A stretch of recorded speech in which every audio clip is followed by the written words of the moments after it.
안녕하십니까, 권정삼 박사입니다. 여러분, 커피 한 잔의 가격에 숨겨진 진실을 알고 계십니까? 매일 수많은 사람이 커피를 즐기지만 그 뒤에는 경쟁자들의 고심이 숨겨져 있습니다. 오늘은 메가커피 손익구조를 분석하여 매장 경쟁자들이 실제로 손에 쥐는 순수한 이익, 그러니까 내 주머니에 진짜 들어오는 돈을 얼마인지 파헤쳐 보도록 하겠습니다. 과연 눈에 보이는 수익이 진짜 이익으로 이어질까요? 자, 함께 알아보시죠. 결론부터 말씀드리면 메가커피 서울시 매장 월평균 매출 3,563만원, 매출원가 1,389만원, 매출 총이익이 2,173만원, 판매관리비 1,907만원, 영업이익 266만원, 영업의 비용이 11만 5천원, 그래서 경상이익이 254만원, 여기에다가 세금 4만원을 빼고 나니까 월순이익은 41만원으로 매출액 대비 1.2%인 것을 알 수 있습니다. 우선 손익계산서를 구성하는 항목과 계산 방법에 대해 알아보겠습니다. 계산 방법은 월 매출액에서 매출 원가를 빼면 매출 총이익이 되고, 매출 총이익에서 판매 관리비를 빼면 영업이익이 됩니다. 여기서 영업의 비용을 빼면 경상이익이 되고, 경상이익에서 세금과 감가상각비 등을 빼면 순이익이 됩니다. 물론 감가상각비는 판매관리비에 포함될 수도 있습니다. 기본적인 손익계산 방법을 알았다면 각각의 항목에 대해 자세하게 알아야 합니다. 우선 매출 원가에 관해 알아야 하는데, 이는 여러 항목으로 구성되며 각 항목은 직접 비용으로 분류됩니다. 원두 비용가, 일회용 컵, 뚜껑, 홀더, 종이봉투, 스티커 등이 포함된 포장비, 원두와 기타 원자재를 매장으로 운반하는 데 드는 비용으로 공급업체에서 매장까지 배송비가 포함된 운반비, 그리고 커피 음료에 사용되는 우유, 시럽, 향료, 설탕 등 기타 직접비 등을 말합니다. 이러한 항목들이 합쳐져서 매출 원가가 결정되는데, 매장 경영자는 이를 통해 매출 총이익을 산출하고 이후 판매 관리비 등을 고려해서 최종적인 영업이익을 계산하게 됩니다. 그렇다면 판매 관리비는 어떤 항목들로 구성되어 있는지 아주 구체적으로 나열할 필요가 있습니다.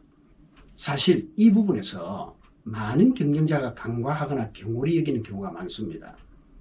또한 항목들을 제대로 나열하지 않아 밑빠진 독에 물 붓듯이 돈이 줄줄 새는 경우도 많습니다. 결국 이 부분을 제대로 관리하지 못해 앞으로 불고 뒤로 깨지는 경우가 허다합니다. 그렇다면 어떤 항목들이 있는지 자세히 알아보도록 하겠습니다. 여러분은 이 부분에 집중해야 합니다.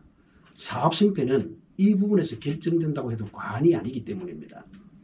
판매 관리비에는 크게 5가지로 분류하는데, 첫 번째는 인건비로 매장에서 근무하는 직원의 급여, 상여금, 사대보험, 퇴직 충당금과 식비, 회식비, 간식비, 경조사비 등 복리후생비, 그리고 인건비와 관련된 모든 비용을 말합니다.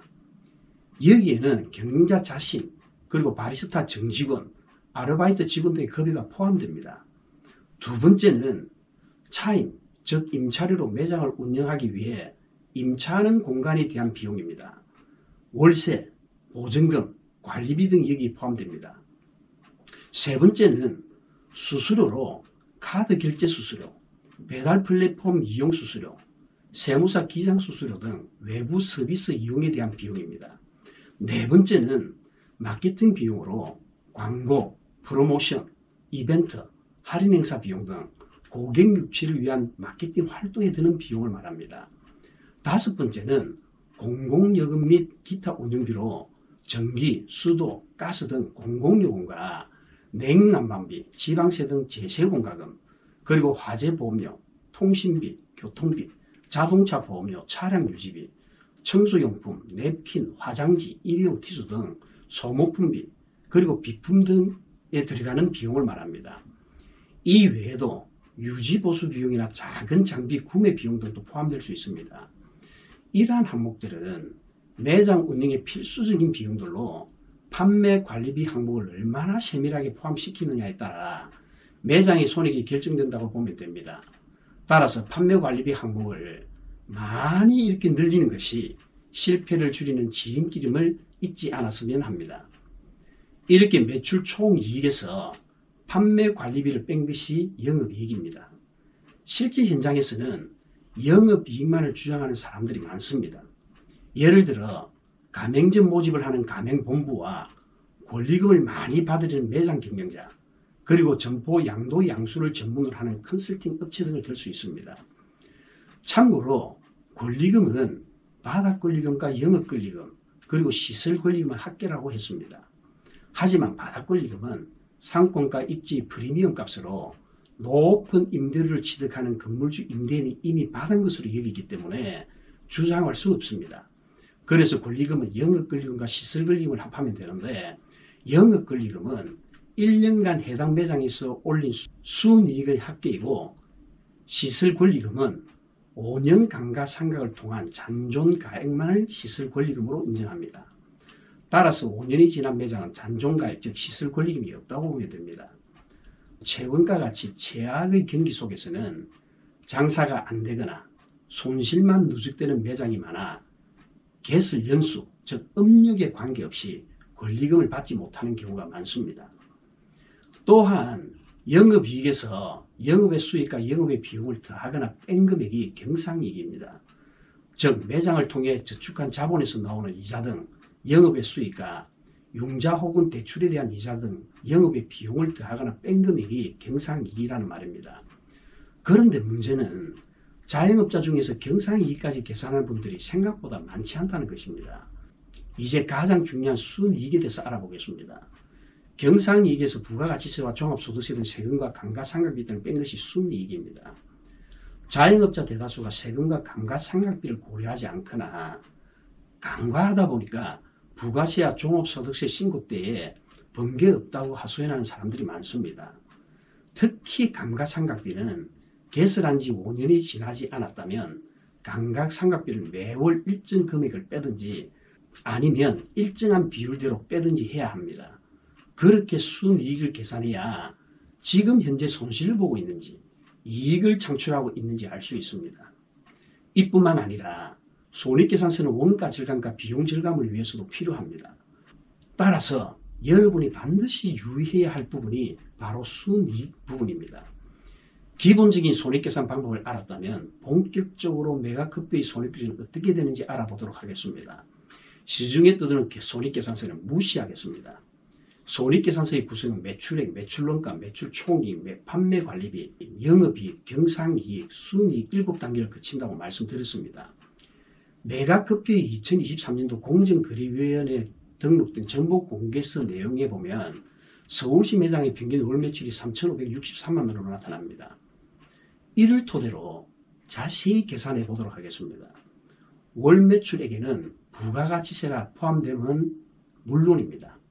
매출 원가에는 원두, 우유, 소스, 생크림, 시럽, 테이크아웃 포장용품 등을 포함한 39% 선인 1,389만 5,700원입니다. 이렇게 매출액에서 매출 원가를 빼면 매출액 대비 61%인 2,173만 4,300원이 매출 총이익으로 나옵니다. 또한 매출 총이익에서 판매관리비를 빼면 영업이익이 나오는데 특히 판매관리비 중에는 가장 큰 비중을 차지하는 것이 인건비, 수도관열비, 지급임차료, 지급수수료, 감가상각비 등 큰 5가지로 나눌 수 있습니다.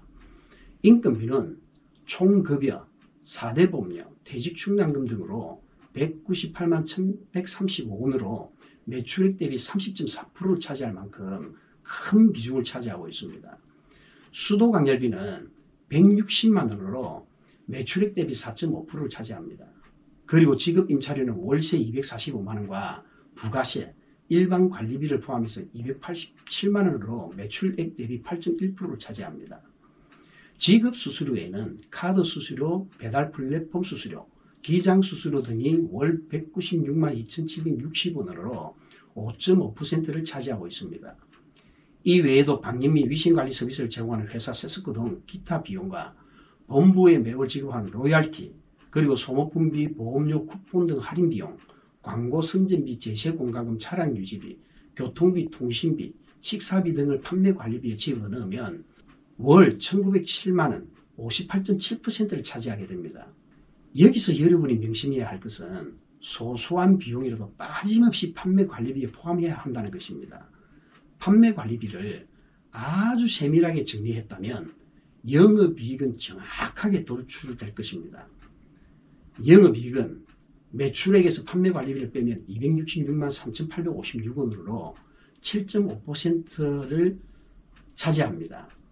자영업 현장에서 영업이익이 10% 미만이면 사업을 접어야 할 정도로 심각하지만 여기 손익계산서에서는 경영자의 인건비 250만 원이 포함되어 있고 감가상각비 4% 그리고 세금 6%가 포함되어 있기 때문에 5년 뒤에 감가상각 기간이 끝나는 이후에는 순이익으로 돌아가 훨씬 높아지는 순이익 구조가 됩니다.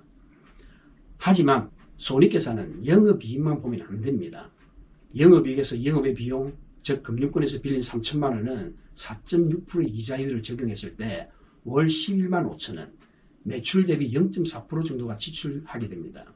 이렇게 영업이익에서 영업의 비용을 빼면 이것을 경상이익이라고 하는데 월 254만 8,856원, 매출액 대비 7.2% 비중을 차지합니다. 여기서 부가가치세와 소득세를 매출액의 6%를 적용하면 월 213만 7천원입니다.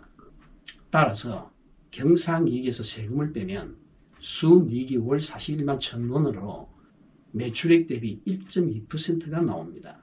사실 이 정도만 나와도 감가상각비, 세금, 본인의 인건비 등이 모두 포함되어 있어서 충분히 수익이 나올 수 있는 구조가 된다고 볼 수 있습니다.